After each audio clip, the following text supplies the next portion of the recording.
Hi students, ఎన్ఎంఎంఎస్లో part 1 mental ఎబిలిటీలో భాగంగా మనం 21వ ప్రశ్న నుంచి 30వ ప్రశ్న వరకు ఇప్పుడు చూద్దాం. 24వ ప్రశ్న చూడండి. ఇచ్చినటువంటి పటాలని బాగా పరిశీలిస్తే ఒకవైపు ఏమో క్రాస్ మార్క్ ఉంది, ఒకవైపు యారో మార్క్ ఉంది, ఒకవైపు డాట్ ఉంది.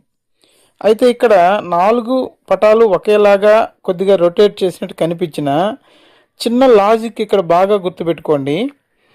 డాట్కి యారో మార్క్కి ఉన్న వైపు మాత్రమే మరొక డాట్ సూచించబడింది. యారో మార్కు డాట్కి ఇక్కడ కూడా డాట్ కరెక్ట్గానే ఉంది. యారో మార్కు ఇక్కడ ఇంటూకి మధ్యలో ఇక్కడ ఉంది. ఇక్కడ కూడా యారో మార్క్కి డాట్కి మధ్యలో ఇంకొక డాట్ చూపించబడింది. అంటే ఇక్కడ డిఫరెంట్గా ఉన్నది ఏది అని అంటే థర్డ్ ఆప్షన్ డిఫరెంట్గా ఉంది అని గుర్తించాలి. నెక్స్ట్ 25th చూడండి. ఒక వి షేప్ ఆకారం ఒకటో పటంలో ఇచ్చాడు. రెండో పటంలో 2 వి షేపులు ఇచ్చాడు. మూడో పటంలో వాటిని రివర్స్లో ఇచ్చాడు. 4వ పటంలో మాత్రం 3 వి షేపులు ఇచ్చాడు. ఇది ఒక సిరీస్గా వస్తుంది. మూడో ఆప్షన్ మాత్రం కొద్దిగా డిఫరెంట్గా ఉంది కాబట్టి దాన్ని గుర్తుపెట్టాలి. 26th ప్రాబ్లం చూడండి.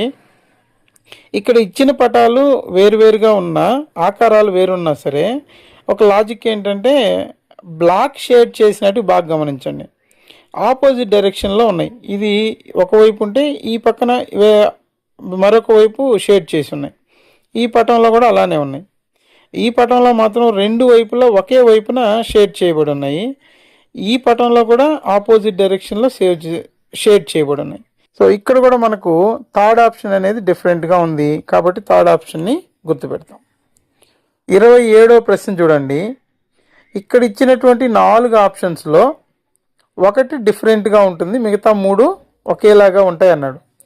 ఇలాంటి కొన్ని కన్ఫ్యూజ్ అయ్యే పటాలు వచ్చినప్పుడు, పిక్చర్స్ వచ్చినప్పుడు మనం కొద్దిగా బాగా ఆలోచించాలి. చూడండి, ఇక్కడ మొదటి పటం ఏదుందో దాన్ని తీసుకున్నాను. సో రెండో పటం వైపున దాన్ని అలా తిప్పినట్టు ఇమాజిన్ చేసుకోవాలి. మనం ఇలా తిప్పినట్టు ఇమాజిన్ చేసుకుంటే రెండో పటం కూడా రెండో చివర్లు కరెక్ట్గా ఉన్నాయి. మూడో పటం వైపు కూడా తిప్పి చూద్దాం. మూడో పటం వైపు ఎలా ఉందో అలా దీన్ని తిప్పినప్పుడు కూడా రెండో చివర్లు సేమ్ అలానే ఉన్నాయి. 4వ పటం ఎలా ఉందో అలా దీన్ని అమర్చినప్పుడు మొదటి చివర్లు కరెక్ట్గానే ఉన్నాయి, కానీ రెండో చివర్లు ఆపోజిట్గా మారి ఉన్నాయి. కాబట్టి ఇక్కడ డిఫరెంట్గా ఏది ఉంది అంటే 4వ ఆప్షను డిఫరెంట్గా ఉంది అని చెప్పాలి.